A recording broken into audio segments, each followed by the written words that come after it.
आणि दुर्दैव असं महाराष्ट्रातले भाजपचे आणि महायुतीतले नेते फक्त तिथं मुजरा करण्यासाठी दिल्लीत जातात, बाकी काही करत नाही. आमदार रोहित पवार आपल्यासोबत आहेत, आपण त्यांच्याशी बातचीत करणार आहोत.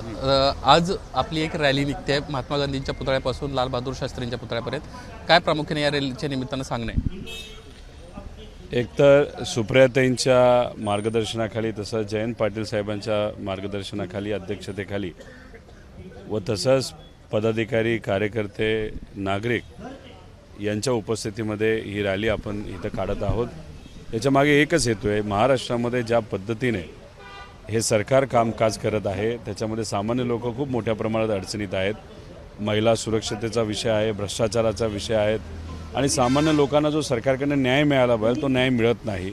सरकार कशामध्ये गुंतून पडलेलं आहे तर फक्त कुठंतरी भपकेबाजी करण्यामध्ये गुंतून पडलेला आहे.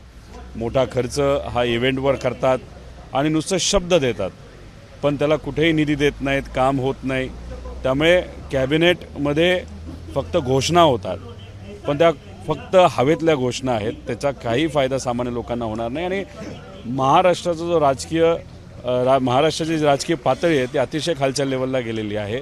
त्यामुळे महाराष्ट्राचं हित मनामध्ये ठेवून, महाराष्ट्रातल्या स्वाभिमानी लोकांचं हित मनामध्ये ठेवून आणि महाराष्ट्र धर्म जपण्यासाठी ही यात्रा आज इथं प्रातिनिधिक स्वरूपात आमचे नेते सर्व काढत आहेत. पुणे जिल्ह्यामध्ये नुकतंच एक हेलिकॉप्टर क्रॅश झाल्याची घटना घडली. खरं तर दीड महिन्यातली ही दुसरी घटना आहे. सगळ्या नेते पदाधिकाऱ्यांच्या सुरक्षेचा आता प्रश्न निर्माण झालेला आहे, कारण एका वरिष्ठ नेत्याला घ्यायलाच ते हेलिकॉप्टर चाललं होतं, तत्पूर्वी त्याचा अपघात झाला. याबाबतीत सगळ्यांनीच काळजी घ्यावी.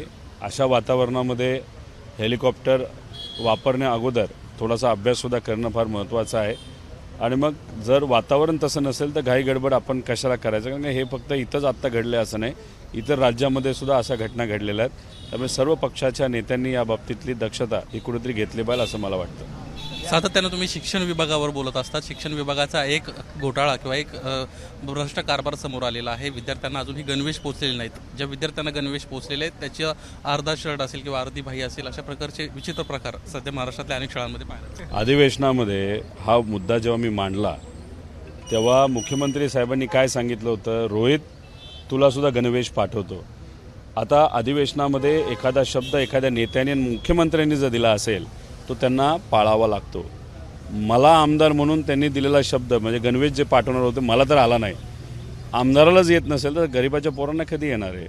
आणि जे गणवेश आले ते अतिशय वेडेवाकडे, कुठेतरी जसं महायुतीचं सरकार आहे ना वेडवाकडं, आणि ज्या वेडवाकडं पद्धतीने काम करतं तसे ते कुठेतरी शिवून आलेले आहेत. म्हणजे पहिलीतल्या मुलाला पाचवीतला गणवेश तिथं आलेला आहे आणि त्याच्यातसुद्धा कापड हे गुजरातचं आहे.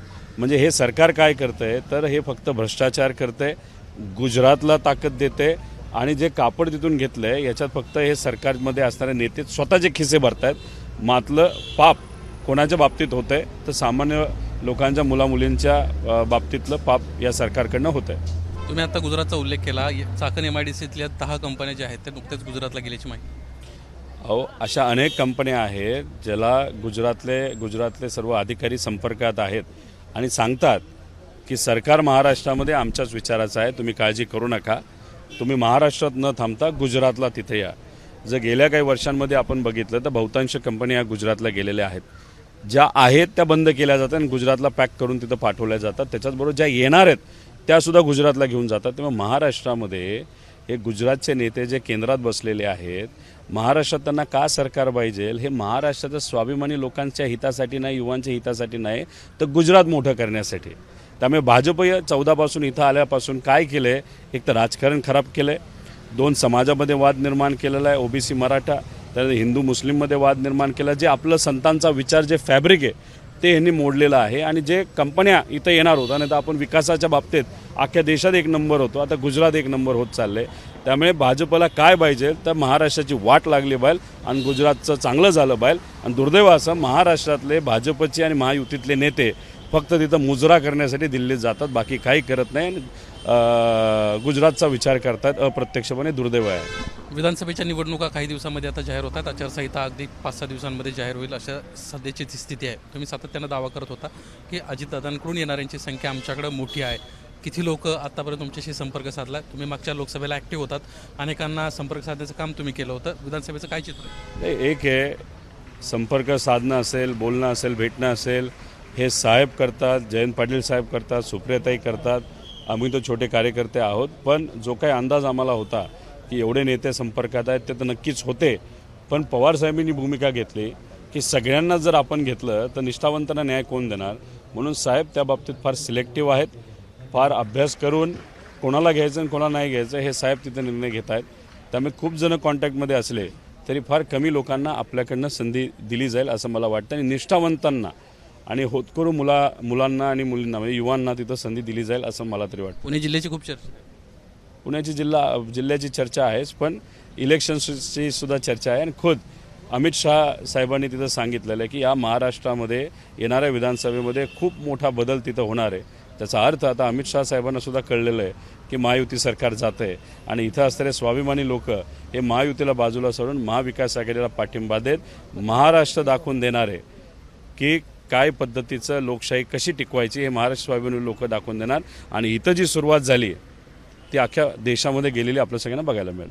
24ला महायुतीचं सरकार येईल आणि 29ला भाजपचं सरकार येईल असा दावा काल त्यांनी केला आहे. आणि राष्ट्रवादी काँग्रेस पक्ष असेल किंवा उद्धव बाळासाहेब ठाकरे गट असेल हे पक्ष फोडा, कार्यकर्ते फोडा आणि सोबत घ्या असं देखील त्यांना आव्हान केलं. म्हणजे आता शेवटी गुजरातची स्टाईल जर आपण बघितली नाहीतर केंद्रातल्या नेत्यांची स्टाईल जर बघितलं तोडा आणि फोड आहे. कुटुंब फोडलं, पार्टी फोडली, त्यानंतर लोकसभेमध्ये काय झालं हे आपल्याला बघितलं. त्याच्याचबरोबर त्यांनी काय सांगितलं की त्यांचे कार्यकर्ते फोडा, पदाधिकारी फोडा. ठीक आहे, कार्यकर्ते पदाधिकारी तुम्ही फोडाल. एक तर आमच्याकडे स्वाभिमानी लोक राहिलेली आहेत, ते काही फुटण्यासारखी नाही आहेत. पण मतदारांना कसं तुम्ही फोडणार. अहो संतांची भूमी आहे, शिवशाहू फुले आंबेडकरांचा विचार आहे, पुण्यश्लोक अहिल्यादेवी होळकर असतील, लोकशाही अण्णाभाऊ साठे यांचा विचार आहे. ह्यांना तुम्ही कसं फोडणार. आणि तुम्ही कितीही प्रयत्न केला तरी महाराष्ट्रातले स्वाभिमानी लोक हे तुम्हाला दाखवून देतील की काय परिस्थिती. आणि मला आज जे महायुतीतले नेते आहेत जे मुख्यमंत्री पद हे कुठंतरी दर 1.5 वर्षाला बदलावं असं सांगतायत. माझं म्हणते मुख्यमंत्र्यांचा तुम्ही विषय सोडून द्या.